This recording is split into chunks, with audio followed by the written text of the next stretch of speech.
Bonjour à toutes et à tous, c'est Dorian de Mister Prépa. On se retrouve donc sur Facebook, sur Instagram, sur YouTube pour suivre ce live. Je suis accompagné de Thomas Alanig. Donc on va, comme d'habitude, poser toutes les questions que vous nous avez posées et ensuite on va prendre l'intégralité de vos questions. Bonjour Thomas, est-ce que vous pouvez vous présenter s'il vous plaît ?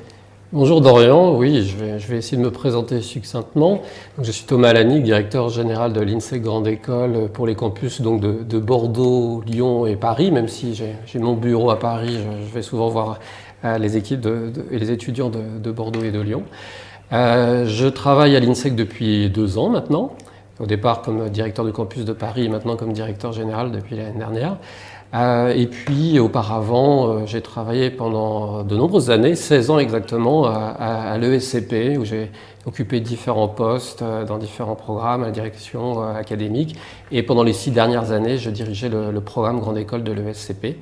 J'étais très content à l'ESCP, c'était une très belle maison, mais j'ai voulu sortir de ma zone de confort. Et ça faisait longtemps que j'avais l'INSEC dans le viseur, si j'ose dire.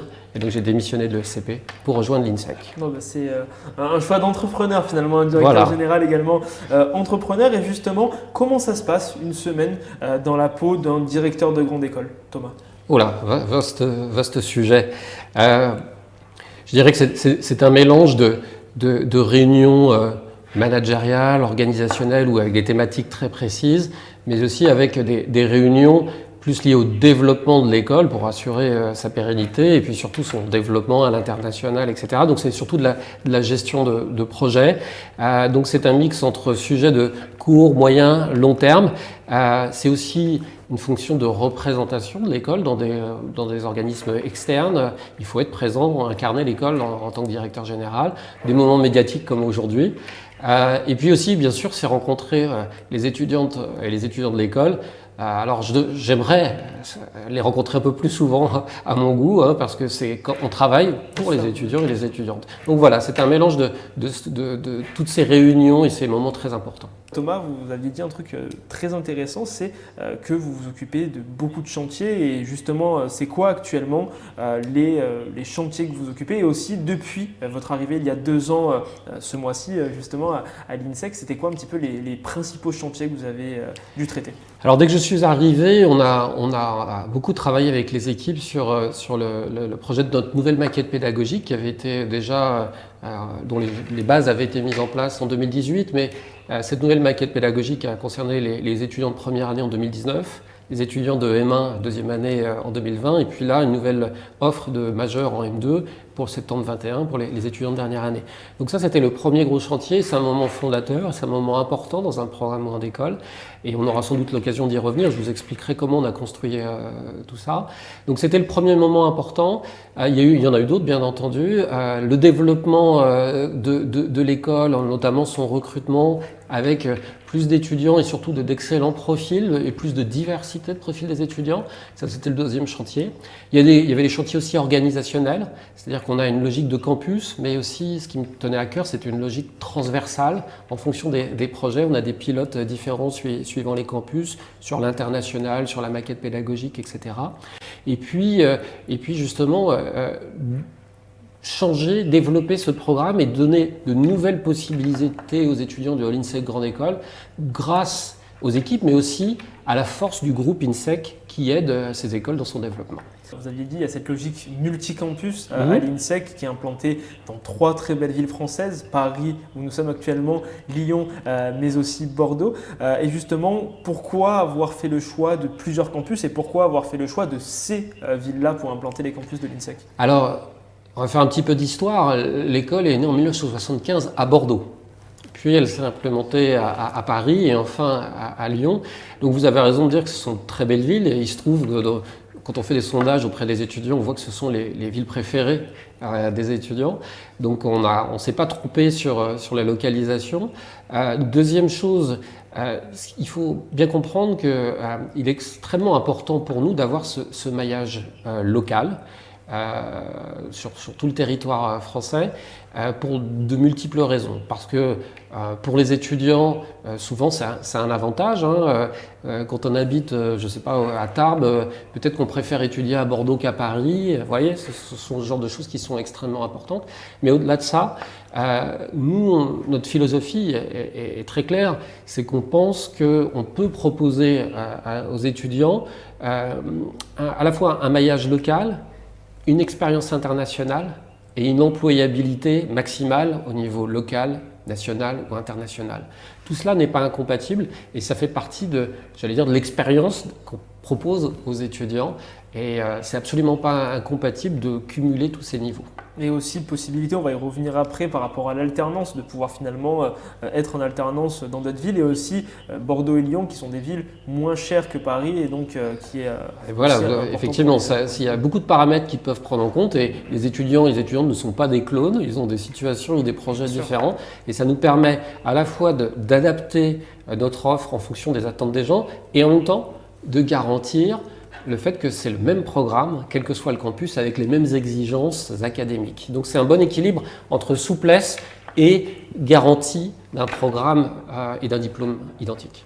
Et justement, une question aussi qui revient, là, les étudiants vont recevoir leurs résultats d'admission le 15 prochain, donc jeudi 15, les résultats de toutes les écoles.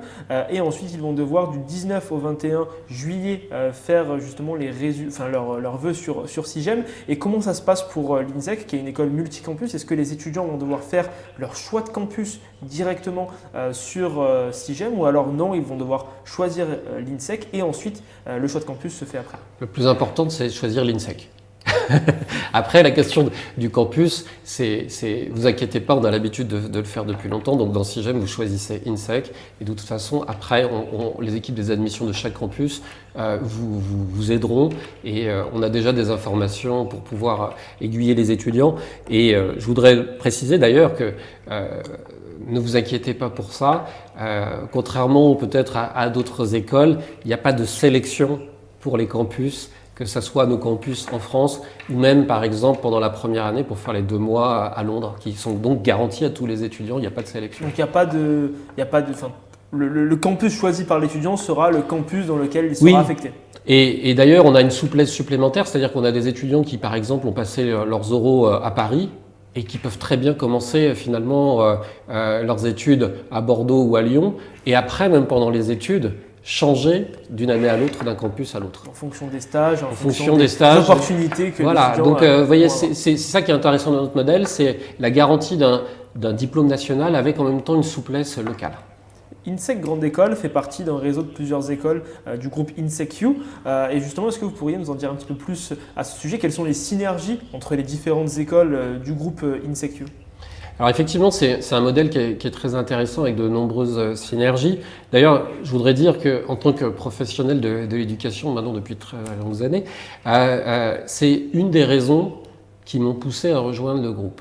Parce que quand on est jeune, on ne se rend pas forcément compte de la force et de l'impact de ce groupe. Je voudrais préciser d'ailleurs que dans l'enseignement supérieur français, privé, c'est le premier groupe. C'est le groupe le plus puissant. Alors c'est facile de le dire, mais en quoi ça a un intérêt pour les étudiants? Je vais vous donner un exemple. S'il n'y avait pas le groupe INSEC qui soutient toutes ces écoles, et notamment l'INSEC Grande École, la première du groupe d'un point de vue historique, c'est qu'on n'aurait pas la possibilité d'envoyer par exemple tous les étudiants de première année 2 mois à Londres. Parce qu'on aurait les 3 campus en France, mais le groupe a investi dans des sites à Londres, à San Francisco, l'université de Monaco par exemple, appartient au groupe INSEC. Et ça, les gens ne savent pas forcément. Et donc, il y a cette force du groupe qui est mise au service des écoles, mais surtout des projets des étudiants. Et puis au-delà de ça, il y a des synergies qui sont possibles. Alors je ne vais pas donner tous les exemples, mais on a par exemple le CE qui est une école d'ingénieurs dans le groupe. On a aussi Sub de Pub, on a HEIP sur les sciences politiques, etc. Et au cours de la scolarité des étudiants, on crée des moments de rencontre. Et c'est ça qui est intéressant. Je vous donne un exemple pour les incubateurs, pour les entrepreneurs. Donc, on peut créer des incubateurs avec des étudiants ingénieurs, des étudiants issus d'écoles de management, etc. Et ce qui, à mon sens, fait l'atout, c'est la diversité des profils. Puisque quand vous intégrez après une organisation, une entreprise, vous travaillez avec des gens qui sont très bien formés, mais avec des profils différents. Et donc, l'interculturel, ce n'est pas seulement une question de nationalité.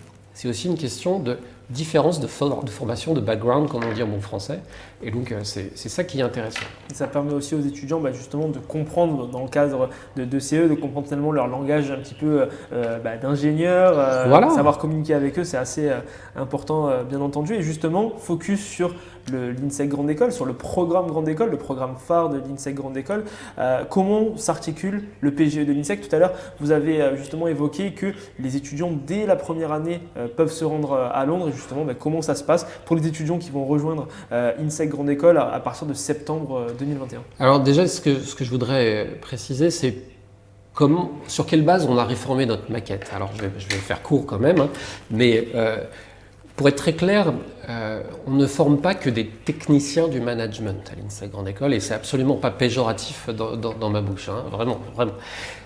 Je veux dire par là que le fondement de notre maquette, c'est le fameux triptyque savoir, savoir-faire, savoir-être. Les étudiants, a fortiori les étudiants de prépa, ont le savoir, la culture générale, et ça, croyez-moi, dans une organisation entre un manager qui a une bonne culture générale et un autre, ça fait la différence. Donc il y a les fondements, il y a la structure, c'est le savoir. Ensuite, il y a le savoir-faire, ça c'est la technique, et ça, les étudiants vont pouvoir l'acquérir avec les cours, les stages, la majeure, etc. Donc ça c'est garanti, les étudiants de l'INSEC Grande École l'ont, parce qu'en plus ça permet de rentrer sur le marché du travail. Mais ce qui fait la différence aussi, c'est le savoir-être, les fameux soft skills, compétences douces, relationnelles. Et ça aussi, ça paraît abstrait aux étudiants. Mais c'est ce qui fait la différence dans une organisation. Les dirigeants d'entreprise veulent des managers qui soient non seulement capables d'anticiper les évolutions du monde et les impacts sur la société, donc ça, la culture générale, la curiosité intellectuelle, c'est essentiel. La technique aussi, mais ce qui fait la différence, c'est des managers qui sont capables de mettre de l'huile dans les rouages et de faire travailler des gens qui ont des formations différentes. On parlait des ingénieurs, etc. Ça prend du temps, et c'est pas qu'une question de nationalité.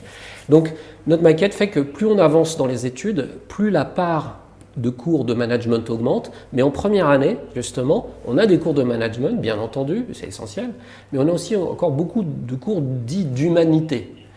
Et le cours préféré de nos étudiants de première année, ça peut paraître bizarre, c'est un cours de géopolitique. Mais ça a du sens. Et donc, plus on avance dans les études, plus la proportion de cours de management augmente, et ça permet de faire un sas entre ce qu'on a vécu en prépa et ce qu'on vit en master. Parce que vous le savez, des fois, il y a des étudiants qui ont la nostalgie de la prépa, et donc avec cette maquette, ça garantit une évolution en douceur. Le fameux continuum prépa voilà, grande exactement. École. Et je peux vous dire que ça marche bien. L'international à l'INSEC, ça se passe comment? Focus un petit peu sur Londres. Donc à quel moment les étudiants de première année vont partir à Londres, et est-ce que c'est tous les étudiants qui sont concernés? Absolument tous les étudiants de première année de Bordeaux, Lyon et Paris vont sur le campus de Londres. Donc le premier avantage, c'est que ça fédère les étudiants des trois campus, les étudiants de première année des trois campus. Le deuxième avantage, c'est que c'est le premier niveau du parcours international. Souvent, il y a des étudiants qui ne sont pas allés à l'étranger. Là, c'est sécurisant parce que c'est des profs anglais, mais c'est encore du staff du groupe. C'est encore le groupe et il y a tous les camarades qui sont là et il y a du staff français, donc ça sécurise. Ça, c'est le premier niveau de la dimension internationale. Après, en M1, il y a le deuxième niveau de l'académique. On choisit le premier cours plutôt finance, marketing, etc. Et ça ne conditionne pas ce qu'on va faire en majeur, en M2. Et puis, au printemps, tous les étudiants de la filière classique partent dans une de nos 150 universités partenaires partout dans le monde. Là, c'est plus le groupe INSEC, c'est une université, donc c'est autre chose encore. Et c'est dans toutes les zones géographiques, l'Asie, l'Amérique du Sud, les États-Unis. Donc c'est une autre expérience, c'est le deuxième niveau d'expérience internationale qui permet aussi de choisir des cours que nous, on ne propose pas. Donc on peut personnaliser son curriculum dans un cadre différent, rencontrer d'autres étudiants, et puis certains étudiants en profitent sur place pour trouver un stage. Et donc enchaîner semestre d'études et stage pour avoir l'expérience internationale, en académique et aussi professionnelle, parce que c'est ça qui fait la différence. Et de nos jours, ne pas avoir une expérience à l'international, c'est un vrai handicap pour l'employabilité. Alors c'est mon dada parce que j'étais à l'ESCP avant, mais c'est pas seulement mon avis, c'est prouvé statistiquement, il y a une meilleure insertion professionnelle, ça booste la carrière, les salaires sont plus élevés, et donc nous on propose ça, et pour ceux qui veulent aller encore plus loin, c'est des doubles diplômes, ou même un triple diplôme, qu'on a avec l'Université de Grenade en Espagne ou SRH à Berlin. Alors même si vous ne parlez pas allemand, ne vous inquiétez pas, il y a des cours en anglais. Et ça peut être un vrai levier pour commencer sa carrière à l'étranger. C'est pas impossible après, mais 10-15 ans après, quand on a des enfants, c'est peut-être un peu plus compliqué, donc il vaut mieux le faire jeune. Et puis dernière chose, l'international, c'est pas simplement partir à l'étranger. C'est aussi quand on est en France, travailler avec des étudiants de toutes les nationalités. Donc rien que par exemple à Paris, en master, il y a plus de 300 étudiants étrangers qui viennent suivre des cours ici. Donc c'est être mélangé aussi en France avec un étudiant indien, chinois, etc. Et tout ça, ça s'apprend. Il vaut mieux l'apprendre pendant ses études plutôt que de découvrir ça sur le marché, en arrivant sur le marché du travail.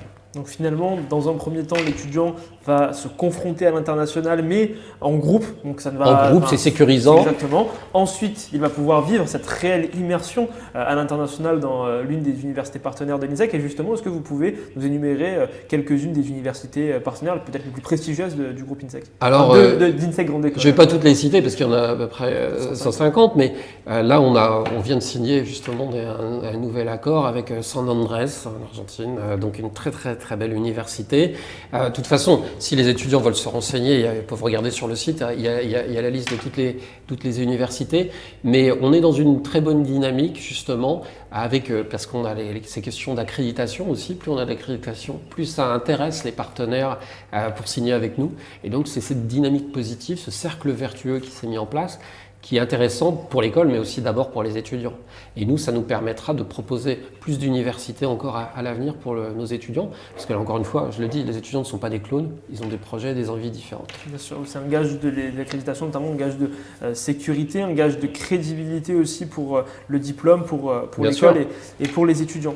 L'INSEC Grande École, et vous êtes arrivé il y a 2 ans, donc vous avez subi cette vague de Covid-19. Comment vous avez relevé le défi du Covid et comment l'INSEC a réussi à faire face à cela?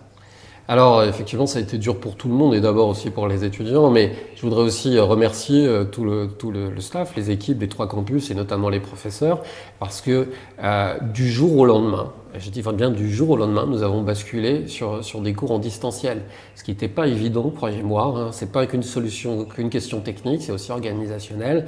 D'autres écoles ont mis 1 semaine ou 2 semaines à basculer. Donc nous, on a pu le faire, et là encore, je vais revenir sur ce que je disais tout à l'heure, c'est parce qu'on a un groupe derrière qui a pu investir massivement dans les solutions techniques, donc on a pu assurer cette continuité. Alors je ne vous cache pas que ça a été un peu difficile aussi, parce qu'on a appris, comme tout le monde, en marchant. C'était une nouvelle expérience pour les étudiants et les professeurs. Et donc on sait maintenant qu'on sait le faire. Donc j'espère qu'on n'aura pas à le refaire en 21-22, j'ai pas de boule de cristal, on verra. Mais en tout cas, on sait qu'on sait le faire et on a appris avec les étudiants. Mais c'est vrai que je ne vous cache pas qu'on préfère les cours en présentiel et donc on a pu assurer la continuité. Ça a été parfois difficile.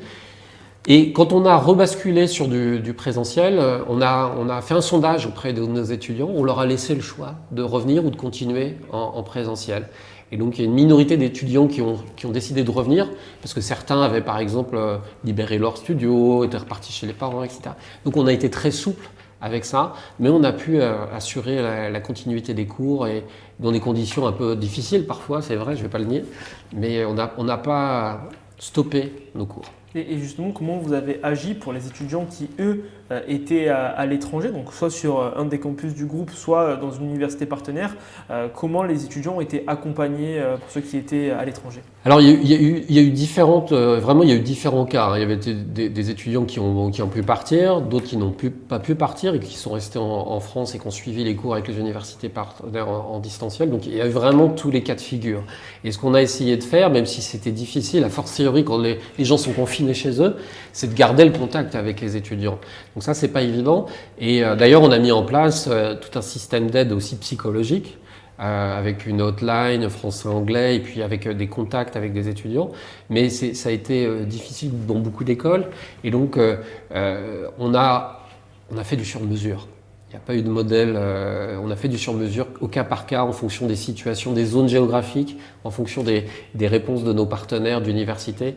Donc on a fait le maximum de ce qu'on pouvait faire. C'est en tout cas une bonne chose et qui va sûrement, et je l'espère, rassurer les étudiants. Qu'est-ce que la Deep Education de l'INSEC Grande École? Alors, j'imagine que vous avez déjà entendu parler du Deep Learning. Non, l'apprentissage par machine. Qu'est-ce qu'on veut dire par là? Donc le deep learning, c'est en référence avec l'intelligence artificielle et les machines qui apprennent seules. Donc c'est une réalité qui est là, qui bouleverse un peu l'écosystème des entreprises. Beaucoup de métiers vont disparaître, d'autres apparaître, etc. Et donc, il faut pas seulement qu'on coexiste avec les machines, mais il faut qu'on travaille avec cette réalité, avec ces cycles d'innovation qui vont de plus en plus vite. Et donc, on a voulu faire le parallèle avec ça pour montrer que les machines et l'impact de la technique sont importantes, mais ce qui est important aussi, c'est l'apprentissage au sens large et les fondements. Et je renvoie à ce que je disais tout à l'heure sur le fameux triptyque. On ne forme pas que des techniciens du management. Parce que si les étudiants se focalisent uniquement sur la technique, ok, très bien, ils vont peut-être avoir un premier emploi, mais la technique évoluant tellement vite, justement, avec l'intelligence artificielle, etc., c'est que si on se focalise uniquement sur ça, malheureusement, leur CV risque d'être caduque ou obsolète au bout de 4-5 ans. Et donc, ce qui est important pour un manager et un jeune, c'est d'avoir non seulement la technique, mais la capacité à rebondir, et c'est l'apprentissage tout au long de la vie. Et la qualité qui est la plus importante, c'est la curiosité intellectuelle. Parce qu'on peut être très bon académiquement, mais si on est auto-centré, et si on n'a pas cette curiosité intellectuelle, cette ouverture sur le monde, eh bien, on est malheureusement, ce que je disais, le CV est très vite caduque. Donc, la Deep Education, ça fait référence justement, c'est une accroche pour faire référence à ce triptyque et à cette nouvelle maquette pédagogique qui prend en compte les nouvelles réalités technologiques, mais aussi surtout les fondements des qualités d'un bon manager. Thomas, question suivante qui nous a été posée, c'est selon vous, dans quel domaine l'INSEC Grande École se distingue? Alors, dans de nombreux domaines, et là je renvoie à ce que je disais tout à l'heure sur la force du groupe. À titre personnel, c'est une des choses qui m'ont fait rejoindre l'INSEC. Il y a d'autres, bien évidemment, il y a d'autres facteurs qui me semblent essentiels. On a parlé du maillage local qui, à mes yeux, aussi est un atout considérable. Je voudrais insister sur quelque chose auquel on ne pense pas souvent, mais je pense que les étudiants vont être sensibles, c'est que c'est une école aussi à taille humaine. C'est-à-dire que quel que soit le campus où on est, on connaît les noms, les prénoms des étudiants, les équipes pédagogiques, les administratives, les professeurs. C'est très important. Sont vraiment dédiés aux étudiants. Et en gros, quand vous êtes étudiant à l'INSEC, vous n'êtes pas un numéro parmi d'autres dans une promotion de 1500 étudiants. Donc vraiment, la dimension humaine et familiale, c'est une réalité, c'est pas une posture. D'ailleurs, on a de nombreux candidats qui sont venus passer les oraux, qui l'ont ressenti. Et ça fait la différence. Vous n'êtes pas un numéro quand vous êtes à l'INSEC. Non, ça c'est une bonne chose. La question qu'on vient de recevoir et qui est d'ailleurs également la question suivante porte sur l'alternance. Oui. L'alternance, c'est quoi de manière globale, sans parler de l'INSEC? L'alternance, c'est, on dit l'apprentissage aussi, c'est un mode d'apprentissage où vous êtes à la fois étudiant et salarié d'une entreprise. Ça veut dire que vous avez les mêmes droits, mais aussi les mêmes devoirs qu'un salarié dans l'entreprise. Et en même temps, vous êtes étudiant. Avec les mêmes obligations académiques, quand on est alternant ou apprenti, on a le même diplôme à la fin. Donc les mêmes exigences en termes de contenu, d'examen, etc. Sauf qu'au lieu d'avoir un cours de marketing une fois par semaine, par exemple, vous allez faire un séminaire de marketing pendant une semaine et hop, vous allez repartir en entreprise. Donc c'est extrêmement exigeant. Et je vais être aussi très clair avec les étudiants parce que nous on le voit, on fait de l'apprentissage depuis 1996. À l'époque il y avait l'ESSEC, l'INSEC, mais très peu d'écoles de management qui faisaient ça. Donc on a une expérience et une expertise, on sait très bien quand ça va marcher ou quand ça ne va pas marcher. Donc on fait de l'apprentissage quand on veut quelque chose de très exigeant, en gros quand on n'aime pas les vacances. Puisque, je le répète, vous êtes salarié d'une entreprise et donc vous retournez au travail puisque vous êtes payé, donc c'est un avantage. Ça permet d'acquérir l'expérience professionnelle très vite, tout est condensé. Et dernier avantage, il n'y a plus de frais de scolarité. Donc on peut comprendre que certains étudiants se disent, par exemple, moi j'ai des problèmes financiers, c'est l'alternance ou rien d'autre. On peut comprendre ce discours, mais ce n'est pas une raison suffisante. Parce que si c'est la seule raison, on sait par expérience que les étudiants vont aller dans le mur. Et donc, c'est pour ça que nous, on a mis en place des dispositifs pour les étudiants qui auraient des problèmes financiers, mais qui veulent absolument, par exemple, bénéficier de tout ce qu'on propose à l'international. On propose de plus en plus de bourses. L'année prochaine, 170 000 € de bourses en plus, pour que des étudiants qui auraient des petits problèmes financiers ne choisissent pas l'apprentissage par défaut uniquement pour des raisons financières. Bien sûr.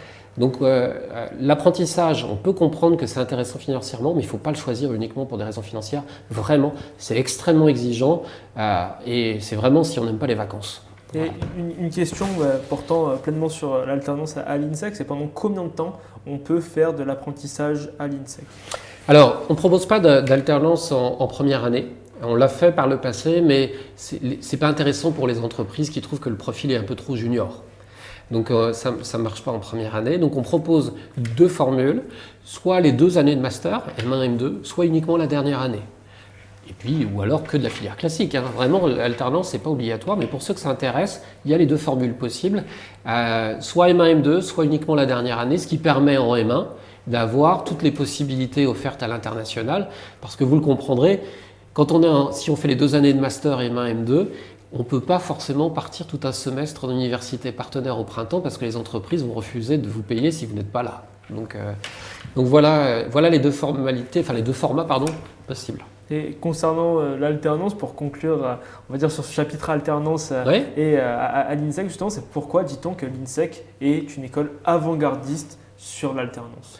Pour des raisons déjà chronologiques ou historiques, comme je vous le disais, en 1996, on était les premiers à le faire. Et à l'époque, c'était pas tellement bien vu l'alternance. Hein, donc il y avait assez peu d'écoles. C'est un petit peu démocratisé ces derniers temps. Voilà, et à juste titre. Hein, il y a encore récemment, on a vu des enquêtes statistiques qui montrent qu'il y avait une très bonne insertion des étudiants en alternance.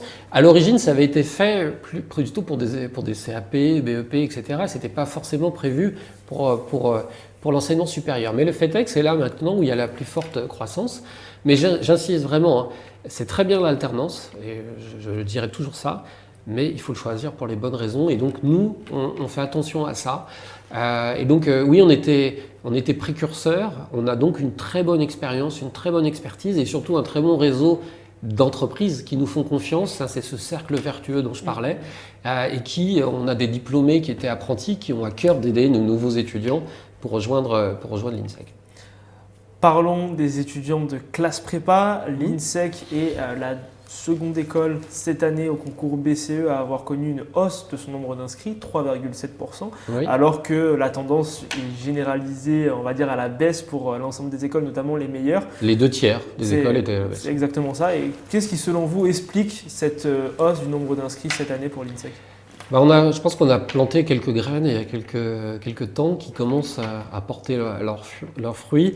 Il n'y a pas une seule raison qui peut expliquer ça, hein, mais je pense qu'on a cette dynamique très positive avec cette nouvelle maquette positive qui a fait un buzz positif, j'allais dire.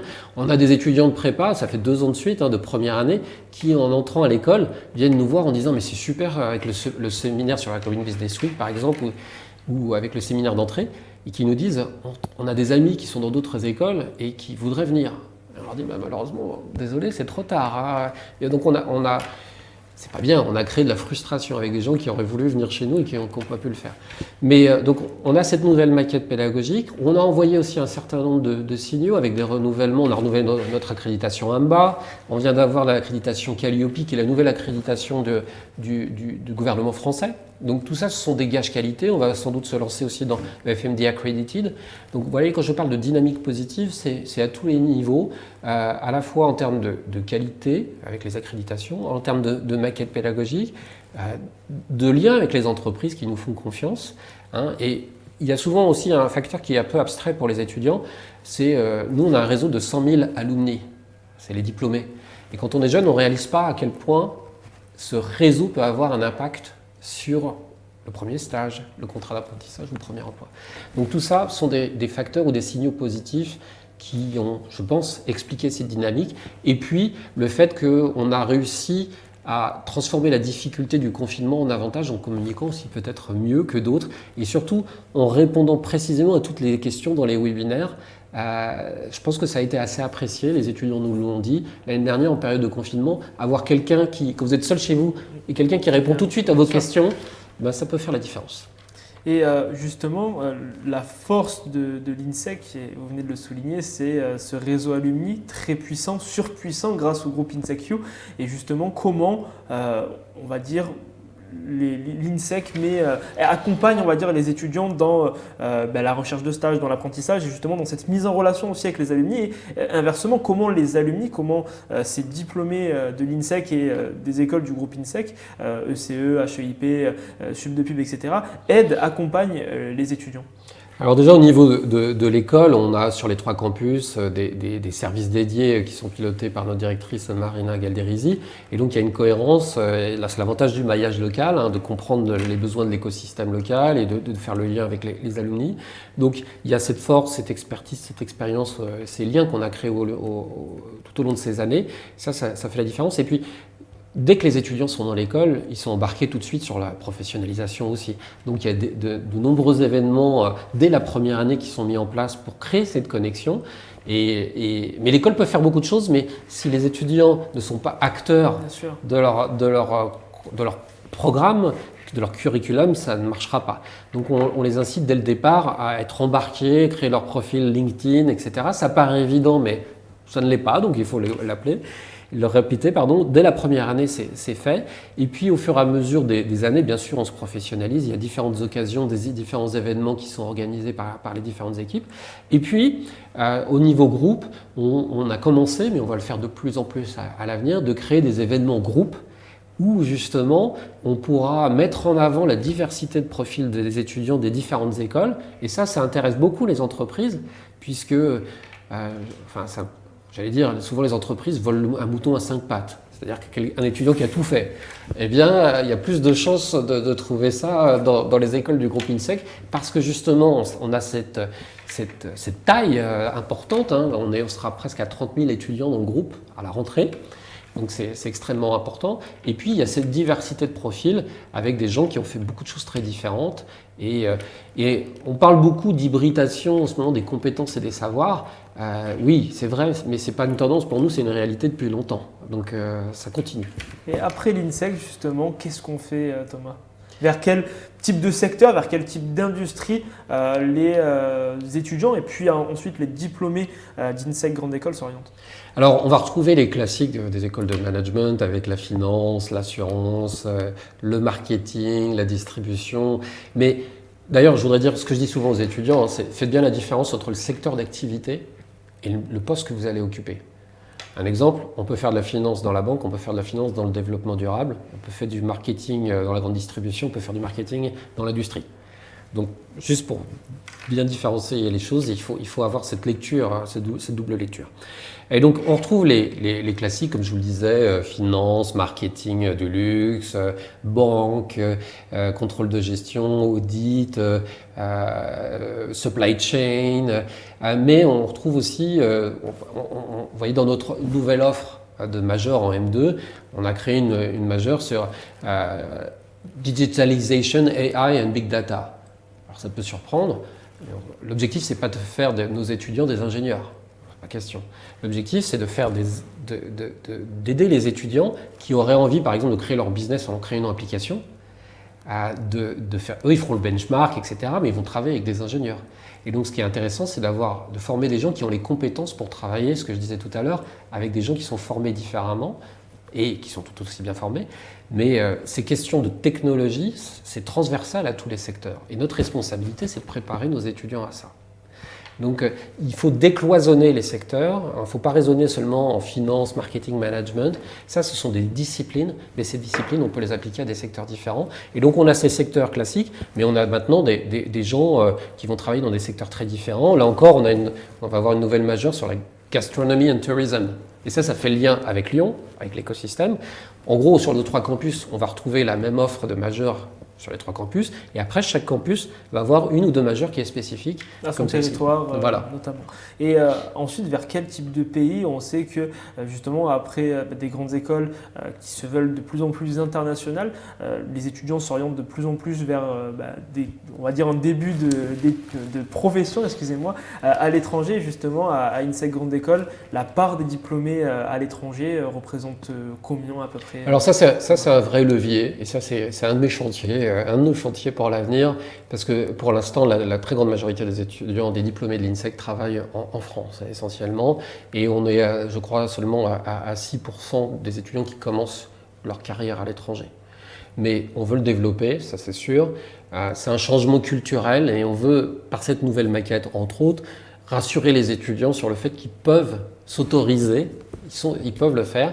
Et on a de plus en plus d'alumni justement qui ont commencé à la carrière à l'étranger, qui veulent communiquer avec nos nouveaux étudiants pour leur expliquer que tout cela est possible.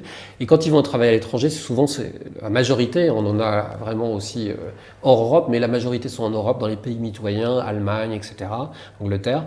On en a d'autres en Amérique du Sud, etc., mais en moindre proportion. Et justement, grâce, j'ai envie de dire, à ces 2 mois à Londres, puis à cette immersion à l'international, les étudiants vont pouvoir être confrontés directement à la réalité de l'international. Et aussi, vous l'avez rappelé tout à l'heure, avec des professeurs, avec des étudiants internationaux qui viennent directement sur les campus. Et ça permet justement d'avoir ce multiculturalisme. Et d'ailleurs, vous l'avez dit, et les professeurs aussi internationaux. La plupart des professeurs que nous recrutons depuis l'année dernière, la plupart sont soit étrangers, soit de double nationalité. Donc, et pourquoi justement ce choix ? Parce que c'est important, par exemple, si vous êtes en cours à Lyon avec, je ne sais pas, des étudiants chinois, etc., donc une vraie diversité dans la salle de cours, c'est aussi intéressant d'avoir une diversité de nationalité ou d'expérience avec le professeur. Et si on a des professeurs français, mais qui sont aussi capables d'enseigner en anglais, parce qu'eux-mêmes ont étudié à l'étranger. Et donc tout ça, c'est une question d'ADN. C'est pas juste des mots. Et la diversité géographique, l'expérience internationale, c'est quelque chose qui se vit, qui ne s'apprend pas. Et est-ce qu'il est possible, donc toujours dans cette logique d'international, de suivre des cours de LV3 à l'INSEC ? Pas pour le moment, non. Parce que, alors là, je vais être peut-être un peu dur, mais c'est ma conviction, c'est que les étudiants, et a fortiori les étudiants de prépa, ont fait beaucoup de cours de langue avant, et progresser en langue, c'est faire des exercices de grammaire, c'est très bien, et je pense que vous en avez fait plein, mais au bout d'un moment, ça ne suffit plus.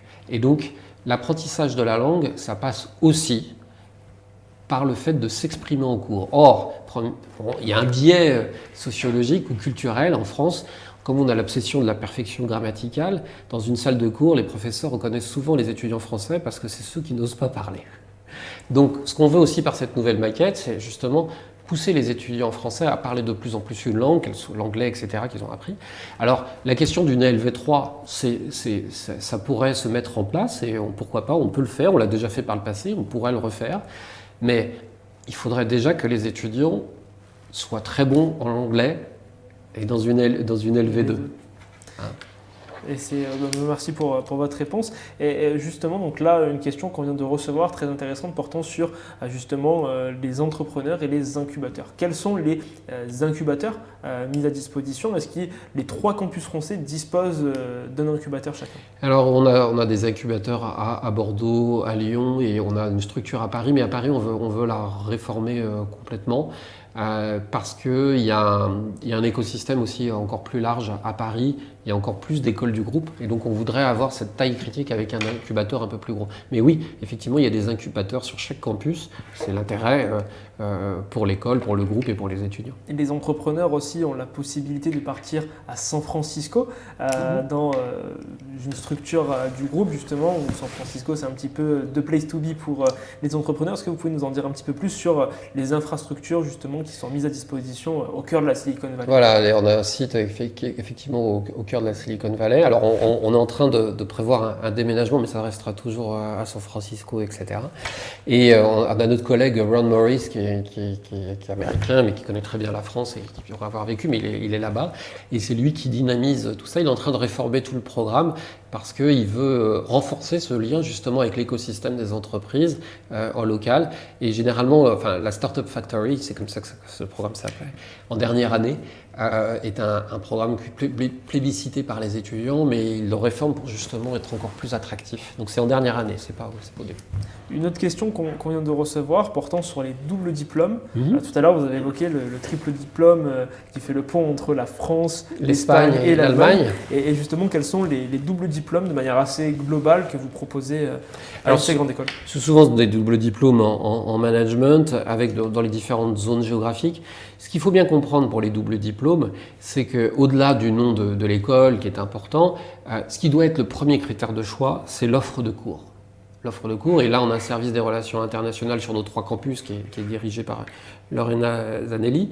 Et le but, c'est de vraiment accompagner nos étudiants, de les guider dans leur choix. Parce que le choix d'un double diplôme, c'est pas simplement le nom d'une université pour la marque, etc.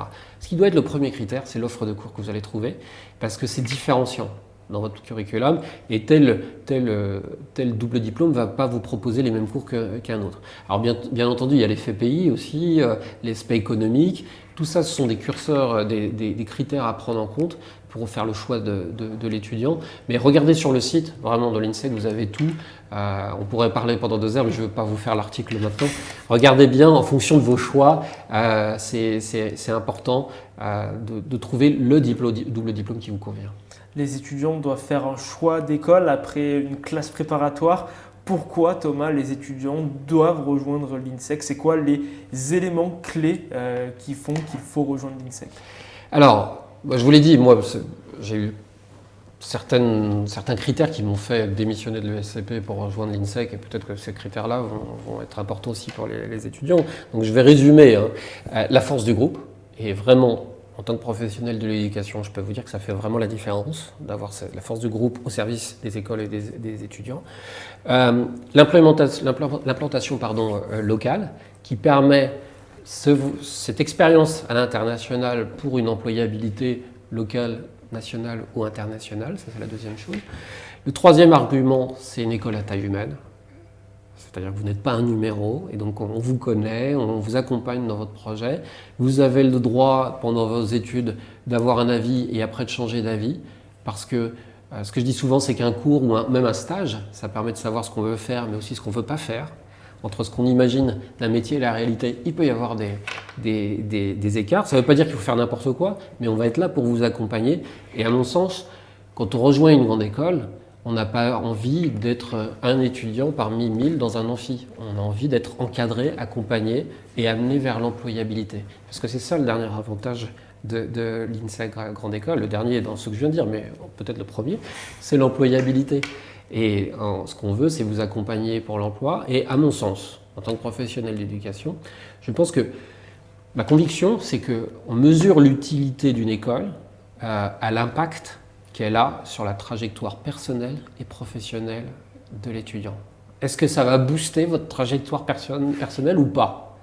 Et je suis convaincu qu'ici, c'est le cas. Sinon, je ne serais pas venu. Et pour finir notre live, Thomas, est-ce que vous pouvez résumer l'INSEC? Ça va être difficile, je pense, mais en 3 mots, on va dire. En 3 mots, Bordeaux, Lyon, Paris. Ça sera la fin de ce live. Merci beaucoup Thomas pour votre présence. N'hésitez pas, si vous avez des questions, à nous les poser directement sur le compte Mister Prépa ou alors sur le compte de l'INSEC. Ils se feront un plaisir de vous répondre. Et surtout, n'oubliez pas les éléments qui vont suivre, à savoir le 15 juillet prochain, les résultats d'admission de l'ensemble des écoles, sauf le SCP. Ça sera mardi 13 juillet. Et ensuite, du 19 au 21, les 2 jours les plus importants où il faudra classer ses vœux. C'est vraiment très important, sinon vous ne pourrez pas rejoindre d'école l'année prochaine. Et ensuite le 23, ça sera la fin de la prépa. Et justement Thomas, un mot pour finir cette fois-ci pour de bon, pour les étudiants de prépa qui viennent de faire 2 ou 3 années ou 4 pour les plus téméraires de classe préparatoire. C'est important de les féliciter parce que le périple a pu être difficile peut-être, donc en tout cas c'était exigeant. Donc je voudrais vous féliciter pour votre parcours. Vraiment, je suis admiratif, hein, c'est extrêmement exigeant. Et puis, ce qui m'importe, c'est que vous fassiez le bon choix, c'est-à-dire le choix qui vous convienne. Et en tout cas, je pense que si vous nous rejoignez, vous ne prenez pas de risques et vous serez heureux, je l'espère, mais surtout que ça correspondra à vos objectifs personnels et professionnels. Merci beaucoup Thomas, merci à tous, au revoir tout le monde.